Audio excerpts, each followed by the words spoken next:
선입선출법의 완성품 무슨 양이요? 환산량. 그러면 1 플러스 말 마이너스 초. 그 다음에 재료비는 무슨 투입이요? 전량. 가공비는 균등. 전량 투입이면 이렇게 하시면 됩니다. 완 몇 개예요? 7,000개. 말 몇 개예요? 네, 3,000개. 초 몇 개예요? 2,000개. 그러면 8,000개. 그 다음에 가공비 균등 투입일 때는 똑같은데 옆에다가 뭐 곱하세요? 퍼센트. 그래서 2,000개에다가도 30% 하시면 7,300개. 그래서 정답은 1번. 또 정리 못하신 분들 정리하시고, 정리 다 하신 분은 7번 풀어보세요. 하겠습니다. 일단 여기에서 물어보는 거 무슨 법이세요? 네, 평균법이죠. 그래서 평균법의 완성품 무슨 양이요? 환산량. 1 플러스 말. 그 다음에 재료는 무슨 투입이요? 전량 투입. 가공은요? 균등 투입. 그러면 완 몇 개예요? 5만 개. 말 몇 개요? 10,000개. 그래서 6만 개. 그 다음에 가공은 5만 더하기 10,000개의 몇 프로? 50%. 그래서 55,000개. 그 다음에 정리하시고 8번 풀어보시기 바랍니다. 그래서 8번까지 풀고 그 다음에 다음 걸로 넘어갈게요. 같이 보시면 무슨 법이세요? 네, 평균법. 그래서 평균법의 완성품 무슨 양이요? 환산량. 그러면 1 플러스 말. 그 다음에 재료는 무슨 투입이요? 네, 전량. 그 다음에 가공은 고르게 투입. 그래서 보시면 완 몇 개예요? 400개. 그 다음에 말 몇 개죠? 100개. 그러면 몇 개 나와요? 500개 나와요. 그 다음에 고르게 투입이죠? 400개 더하기 100개의 몇 프로? 50%. 그래서 몇 개 나와요? 450개. 이렇게 해서 간단하게 한번 봤고요. 그 다음에 이제 어디 피시냐면은 그 좀 전에 나눠드린 거 있죠? 네, 그거 피세요. 그래서 지금부터는 뭐 할 거냐면은요, 요걸 좀 해볼 겁니다. 뭐를 해볼 거냐면은 우리 그 뭐시기냐, 연결재무제표 있었죠? 네, 그거 연습을 할 거예요. 연습을 할 건데 일단 알고 계셔야 되는 게 저기 뭐냐, 요거 순서 있죠? 그리고 3회까지는 같이 하고 4회부터는 시간 드릴 거예요. 그래서 순서가 좀 중요합니다. 그래서 순서 이렇게 된다 그랬어요. 재무상태표. 요거는 뭐 틀렸을 때요? 기말. 그 다음에 원가, 명세서, 손익계산서, 잉여금 처분계산서, 재무상태표. 그래서 오늘은 등록은 안 할 거예요. 등록은 어차피 내일부터 할 거거든요. 다시 기출문제 푸니까. 그래서 오늘은 뭐 할 거냐면 쓰는 연습할 거예요. 그래서 이렇게 시험 문제가 나오면은 여기 가서 이렇게 고쳐야 된다 있죠? 네, 그거 연습을 해볼 겁니다. 1번은 저기에다 밑줄 치세요. 기말 제품. 그러면 뭐 틀렸어요 지금? 기초 틀렸어요? 기말 틀렸어요? 기말 틀렸죠. 그러면은 어디부터 스타트해요? 재무상태표. 그래서 첫 번째로 재무상태표 가서 제품을 입력을 해요. 기말 제품이라고 쓰시면 안 돼요. 왜냐면 여기는 기말이 들어가는 게 아니라 그랬었잖아요. 그래서 기말을 고치시고, 그 다음에 두 번째, 이제 재무상태표에서는 볼일을 다 봤어요. 그러면 원가명세서로 갈까요? 손익계산서로 갈까요? 원가명세서 가시면 안 돼요. 이 문제는. 왜냐면 그 한 장짜리 보시면 제품은 재무상태표랑 손익계산서로 바로 이어져 있어요. 왜냐면 제품의 뜻이 뭐예요? 완성됐잖아요. 근데 원가명세서는 뭐 하는 데죠? 네, 원가가 얼마냐? 계산하는 데잖아요. 근데 이미 원가 계산이 끝났기 때문에 또 들어갈 필요는 있다 없다? 없다 라고 첫 번째로 이해를 해 주셔야 돼요. 그래서 결론은 두 번째는 여기 가는 겁니다. 어디요? 손익계산서. 그래서 제가 T자 그릴 때에도 보면 제품 옆에다가 손익계산서라고 써요. 뭐라고 적어요? 손익계산서. 그거 좀 봐두시고. 그 다음에 손익계산서 가서 여기 가시면 있어요. 제품 매출원가에 가셔서 기말 제품을 확인을 하셔야 돼요. 무슨 확인을 하셔야 되냐면 우리 좀 전에 고쳤다 그랬잖아요. 그러면 고쳐졌는지 안 고쳐졌는지 당연히 보고 넘어가야 되겠죠. 네, 그래서 기말 제품을 확인을 꼭 해주셔야 된다라는 거 그 부분 참고하시고요. 그 다음에 다음 거 보시면 이제 손익계산서에서 볼 일이 다 끝나면 얘 적는 거예요. 당기순이익. 그래서 당기순이익을 왜 적냐면은 손익계산서가 금액이 바뀌면 누가 바뀌어요? 이익이 바뀌어요. 왜냐면 이익이 올라갈 수도 있지만 뭐 할 수도 있죠? 떨어질 수도 있죠. 그래서 이익 당기순이익 확인이라고 쓸게요. 네. 그래서 당기순이익 꼭 확인하시고.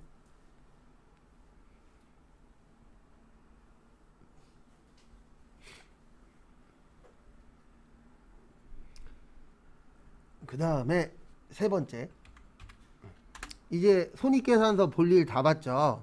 손익계산서 다음에 어디죠? 네, 잉여금 처분계산서예요. 그래서 잉여금 처분계산서를 가셔서 얘를 확인을 하셔야 돼요. 당기순이익. 왜냐면 그 한 장짜리에 보시면 당기순이익이랑 당기순이익이랑 선 그어져 있어요. 그게 무슨 뜻이냐면은 손익계산서에 있는 당기순이익이랑 잉여금에 있는 당기순이익이랑 어때야 된다? 같아야 된다. 그 뜻이에요. 일치해야 된다. 그래서 당기순이익 가셔서 확인을 하시고.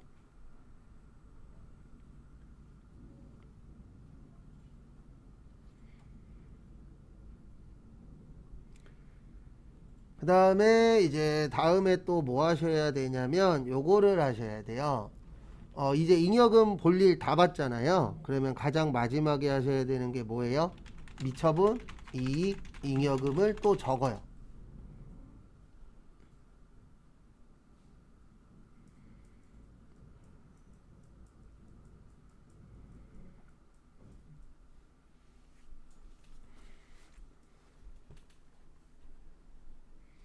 그래서 미처분 이익 잉여금을 또 적어 봅니다. 그 다음에 하셔야 될 게 또 뭐가 있냐면은요. 그 다음에 하실 게 이제 마지막으로 어디로 가요? 재무상태표 가요. 그래서 재무상태표 가셔서 누구를 확인해야 되죠? 여기에서는 네, 2월 이익 잉여금을 확인을 하셔야 돼요. 그래서 누구 확인한다고요? 2월 이익 잉여금. 그리고 마지막에 가장 중요한 게 꼭 요거 확인하셔야 돼요. 대차 차이. 왜냐면 우리 딴 건 몰라도 이건 알아야 된다 그랬잖아요. 차변과 대변은 어때야 된다? 네, 같아야 된다. 그래서 그거까지 확인을 해 주셔야 마무리가 되는 겁니다.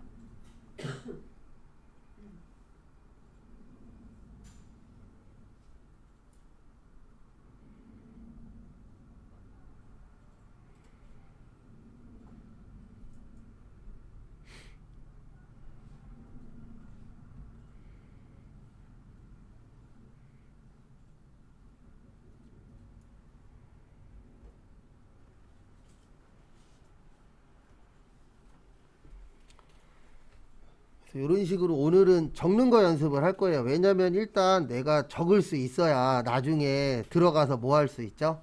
찾을 수 있죠. 네, 그래서 오늘은 적는 거 위주로 연습을 좀 해볼 겁니다. 그거 참고하시고 그 다음에 2번으로 넘어갈게요.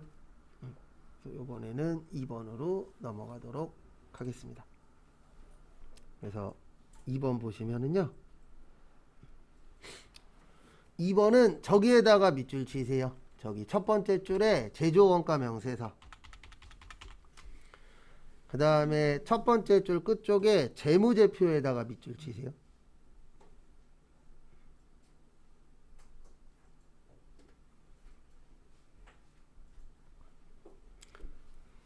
그래서 결론은 뭐냐면 제조원가 명세에서 고치고 연결된 거 뭐해라?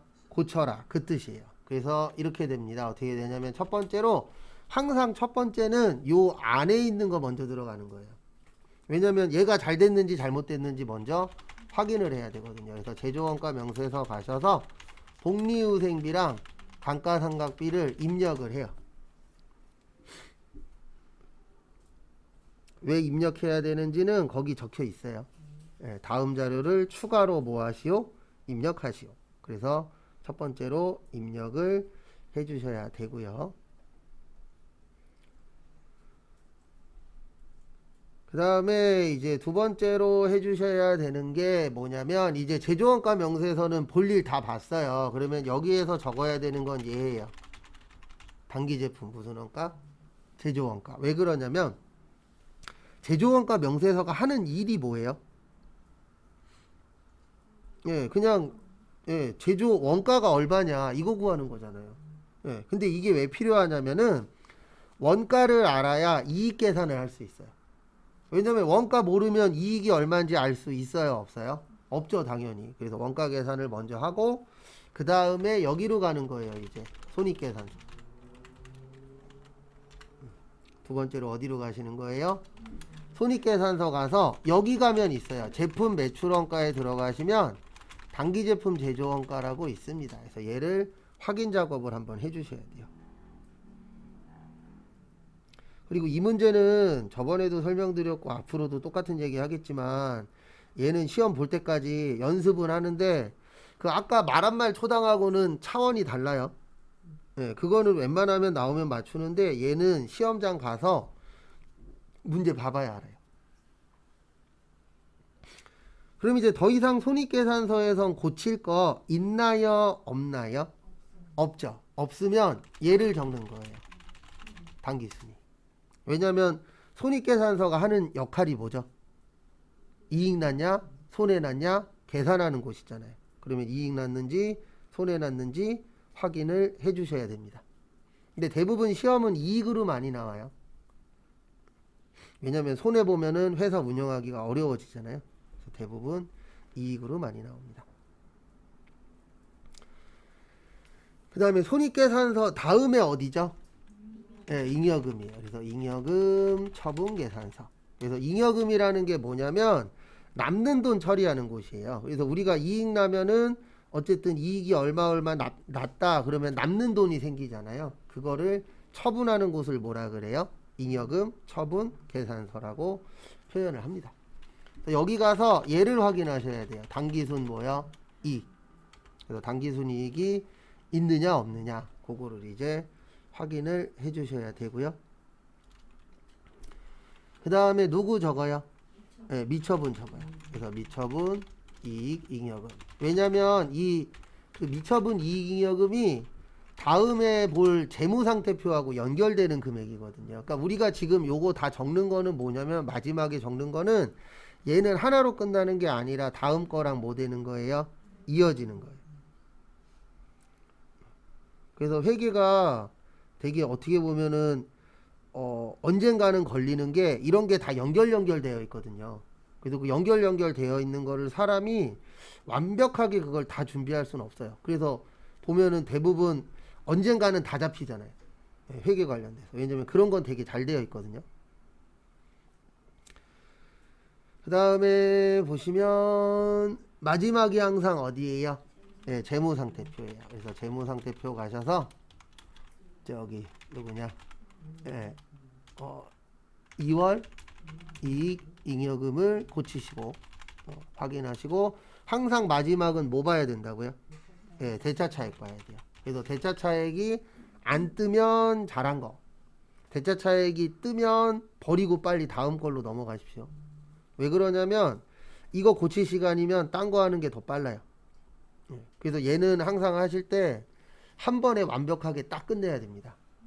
안 그러면은 골치 아픈 문제가 될 수도 있어요. 그 다음에 3번까지 같이 하고 그 다음에 4번 거부터는 시간 들이고 맞추고 그렇게 진행을 할 겁니다. 3번은 저기에다가 밑줄 좀 쳐주세요. 복리후생비. 그 다음에 원가 명세서에다가 밑줄 치세요. 지금 뭐라고 나왔죠? 네, 원가 명세서 나왔죠. 그럼 일단 제일 처음에 순서가 기억나야 돼요.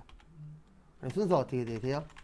네, 원가 명세서, 손익계산서, 잉여금 처분계산서, 재무상태표. 그리고 제일 처음이 재무상태표가 되려면 전제 조건이 있어요. 누가 틀려야 돼요? 네, 기말이 틀려야 돼요. 근데 지금 문제는 기말이 아니잖아요. 네. 그래서 첫 번째로 어디로 간다고요? 네, 원가명세서 가셔서 누구를 고쳐요? 네, 복리후생비를 고쳐요. 그 다음에 이제 볼일 다 봤다 그러면 이제 누구를 적는다고요?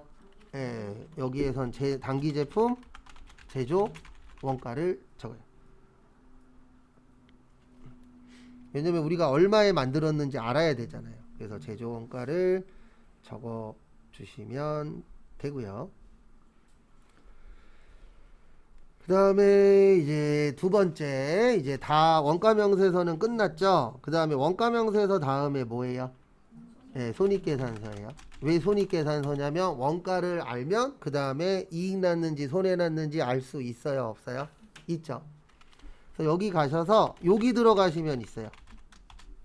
제품 매출 원가 들어가시면 여기에 뭐가 있냐면 요게 있습니다. 단기 제품 제조 원가가 있어요. 왜냐면 우리가 마지막에 적은 이유가 다음 거랑 이어지는 거라 그랬잖아요. 그래서 제가 잠깐 보여드리면 여기 앞에 잠깐만 봐보세요. 여기 정기분 원가, 정기분 원가가 아니지. 여기 정기분 손익계산서 가시면 여기 제품 매출 원가 있어요, 없어요? 여기 누르면 여기 나오잖아요. 단기 제품 제조 원가.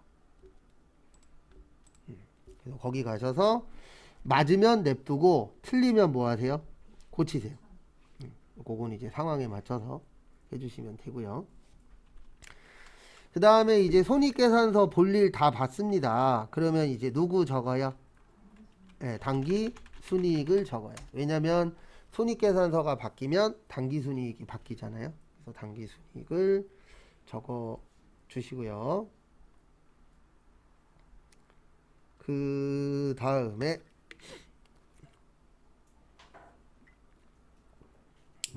이제 어디로 가세요?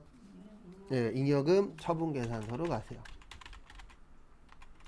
잉여금 처분계산서 가셔서 누구 고치라고요? 네, 단기순이익을 고치세요. 확인을 꼭 하세요. 그래서 확인을 해봤더니 틀리면 고치고 맞으면 냅두면 됩니다. 네. 그 다음에 잉여금 처분계산서도 이제 더 이상 쓸 게 없어요. 그러면 마지막에는 뭐 적는다고요? 네, 미처분 이익 잉여금을 적습니다. 그래서 적는데 이제 다 끝났잖아요. 잉여금도. 그러면 마지막이 어디요? 네, 재무상태표. 그래서 재무상태표 가셔서 2월 이익 잉여금을 확인하시고 마지막에 꼭 네, 대차차액 보시고. 그래서 재무상태표까지 와야 이게 내가 잘했는지 못했는지 어느 정도 판단할 수 있습니다. 왜냐면 거기 왔을 때 에러 뜨네 그러면 잘못한 거고요. 네, 차액 안 뜨네 그러면 잘한 거라고 했었죠. 정리하시고 그리고 4번부터 할 건데요. 4번에 대차대조표라고 있어요. 찍 그어버리시고 재무상태표로 바꾸세요. 그 대차대조표는 옛날 용어예요. 그래서 지금은 용어가 바뀌었기 때문에 대차대조표라고 하지 마시고 재무상태표라고 하는 게 맞습니다. 근데 회사 가시면 아직도 대차대조표라고 쓰시는 분들이 있어요. 왜냐면 옛날부터 저 배울 때에도 저 초반에 배울 때에도 대차대조표였거든요. 지금은 아니니까 정확하게 명칭 기억해 주시고요. 그 다음에 4번 있으시죠? 거기 제가 힌트 적어놨어요. 감가상각비는 손익계산서고 감가상각 누계액은 어디예요? 재무상태표예요. 그래서 그거 참고하셔서 순서 한번 적어보세요. 5분 후에 볼게요.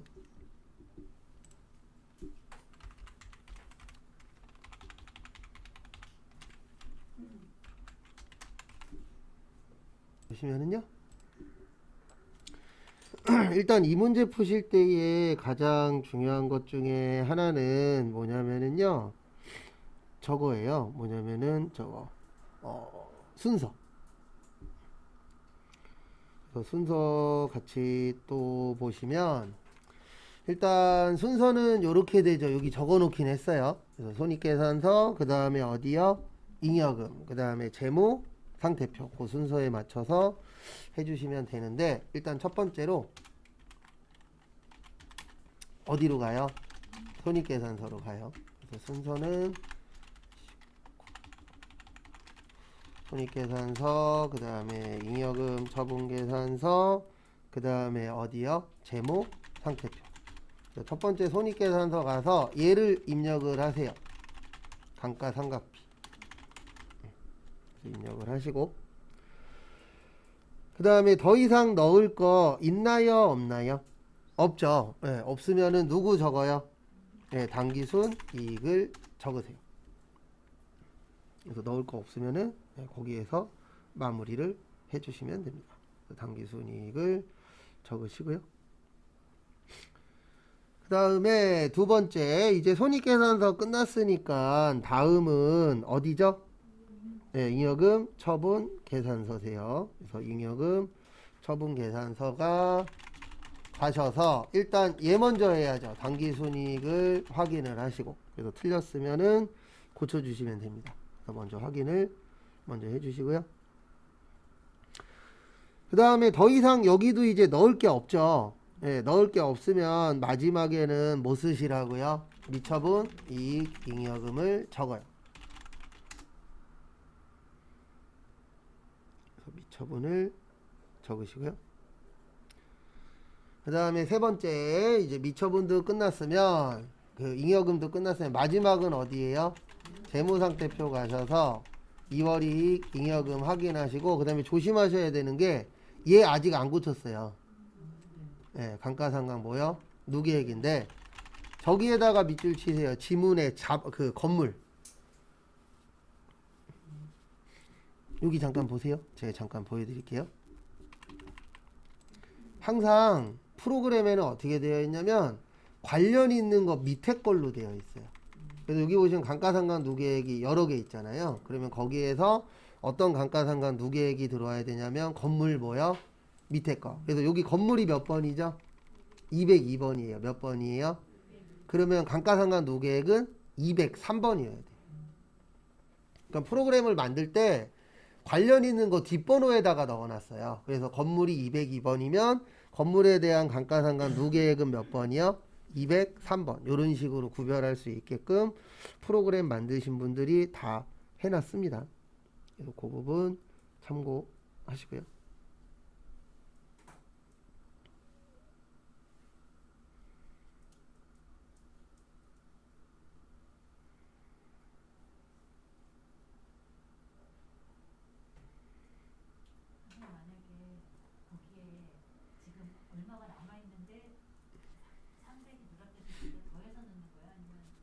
거기에 이제 금액이 있으면 더해서 넣는 거고요. 네, 금액이 없으면은 그냥 그 금액만 넣으시면 되고. 그래서 항상 있으면은 플러스고 없으면 그냥 추가만 하시면 돼요. 지금 문제는 입력이 누락되었으니까 또 건물 밑에다가 그냥 쓰면 돼요. 아니요, 건물 밑에다 쓰는 게 아니고 쓰는 건 이 밑에다 넣는 거예요. 항상. 그렇죠. 번호만. 그렇죠. 번호만 건물 거. 여기 옆에 나오잖아요. 네, 그거 확인하시라고 알려드린 거지. 요 밑에다 쓰면은 이 밑에 게 바뀌어요. 그래서 항상 추가는 요 제일 밑에다가. 그리고 여기 잠깐 보세요. 제가 하나 알려드릴게요. 만약에 내가 넣으려고 하는 계정 과목이 위에 있잖아요. 그러면 알아서 위로 올라가요. 그러니까 어디에다 넣을지 모르겠으면 그냥 밑에다 넣으세요. 무조건. 왜냐면 프로그램이 똑같은 거는 안 들어가게 돼 있어요. 그래서 내가 위에 있는지 확인하기 귀찮아. 그러면 그냥 무조건 밑에다 치세요. 그러면은 있으면 알아서 이동해요. 아니요, 이거는 그러니까 상황에 따라서 달라진다라는 거죠. 지금 같은 경우에는 여기를 고치면 되는 거고, 만약에 없어 그러면 항상 어디에다 넣는 거예요? 제일 밑에다가. 근데 이거를 맨 처음에 하면 안 되는 거예요. 그 재무상태표를 맨 처음에 손익계산서 하기 전에 감가상각 누계액을 먼저. 제가 항상 말씀드리잖아요. 순서는 상관없고 결과만 맞으면 되는데 순서대로 안 하시면 본인이 나중에 꼬여요. 근데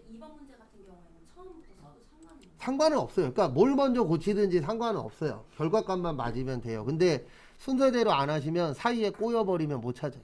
그래서 되도록이면은 처음에는 알려드리는 순서대로 하세요. 그 다음에 마지막에 꼭 요거 확인해야죠. 무슨 확인이요? 대차 차이.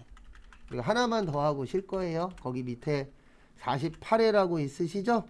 그거 한번 해보세요.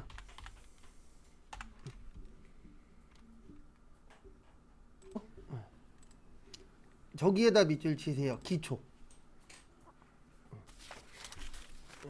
기초예요, 기말이에요? 기초예요. 그래서 순서는 요렇게 돼요. 원가명세서, 손익계산서, 그 다음에 잉여금 처분계산서, 그 다음에 재무상태표. 순서는 요렇게 됩니다. 그 다음에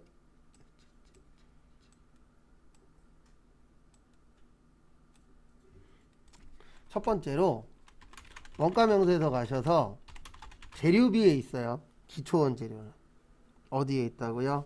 재료비. 그러니까 정확하게 적어드리면 원재료비 가시면 여기에 기초원재료 있어요. 그래서 기초원재료를 확인하시고, 그 다음에 요게 키포인트인데 앞에 보세요.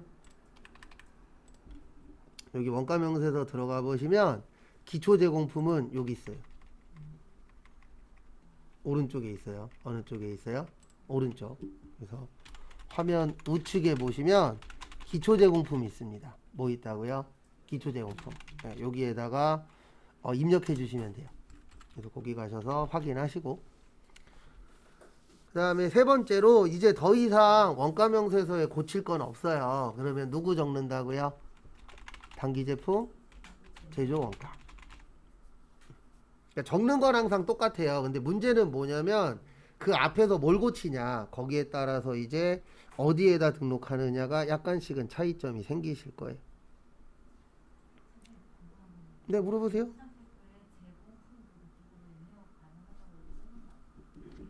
제가 그랬잖아요. 재무상태표는 거기 기말, 거기 위에 뭐라고 써 있어요? 기말이라고 써 있잖아요.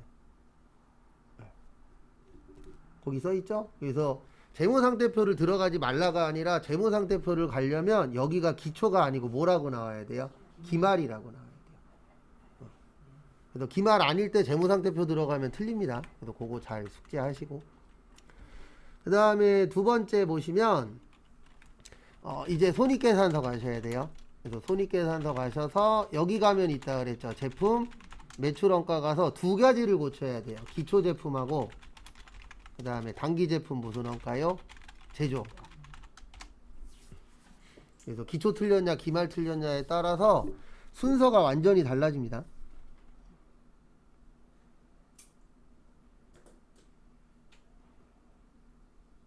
선생님, 저 손익계산서도 한번 화면으로 보여주시면. 어디 갔냐? 손익계산서가 여기요. 손익계산서 가면 여기 누르면 다 있잖아요. 기초, 단기제품 있죠 여기? 그 다음에 이제 더 이상 고칠 거 없어요. 더 이상 고칠 거 없으면 뭐 적는다고요? 단기순위. 그리고 얘는 미리 설명드리지만 얘는 준비한다 그래서 100이 아닙니다. 그래서 얘는 하는 데까지 하시고 이거 할 시간에 다른 거 하세요. 이거는 수업 시간에만 해도 충분해요. 왜냐면 거기에서 플러스 더 한다 그래서 무조건 맞춘다라고 설명을 못 드려요. 왜냐면 버전만 10개가 넘어요. 그래서 A가 나올지 B가 나올지 F가 나올지 Z가 나올지 아무도 모르기 때문에 그리고 이런 거 연습하실 시간에 일단 저거 먼저 하세요. 원가액의 암기 먼저 하세요. 대부분 보면 원가액의 암기도 안 되어 있는데 딴 거 공부해. 원가액의 암기가 제일 가성비가 높거든요. A4 용지 한 바닥 외우면 4개 중에서 3개는 맞춰요. 그래서 일단 제일 먼저 원가액의 암기 해 놓으시고 그 다음에 다른 거 하세요. 그 다음에 잉여금 처분계산서 가셔서 요거 고치면 되죠. 요거 안 적었구나. 요거 단기순 이익. 그 다음에 여기도 이제 더 이상 고칠 거 없어요. 그러면 누구 적어요? 네, 미처분 이익 잉여금. 그 다음에 마지막으로 재무상태표 가셔서 2월 이익, 잉여금 고치고 그 다음에 마지막엔 꼭 무슨 차액이요? 대차 차액. 그래서 만약에 똑같은 문제인데 기말이 틀렸다 그러면 아까 이야기하신 것처럼 재무상태표에서 스타트하는 거예요. 그리고 재무상태표에 넣으실 때 주의하셔야 되는 점은 하나밖에 없어요. 거기 한 장짜리에 제가 이렇게 적어놨는데 여기에 넣으실 때 주의하셔야 되는 게 절대 기말 원재료라고 치면 안 돼요. 그래서 거기 한 장짜리에 제가 원재료 제공품 제품이라고 넣어놓은 게 여기에다가는 기말을 치면 인식을 못해요. 네, 근데 아까 나머지는 기초제공품이라고 써 있잖아요. 그 칸에 맞춰서 넣어주시면 되세요. 그래서 정리하시고 잠깐 쉬었다가 11시 40분에 그 뒤에 것도 해볼 겁니다.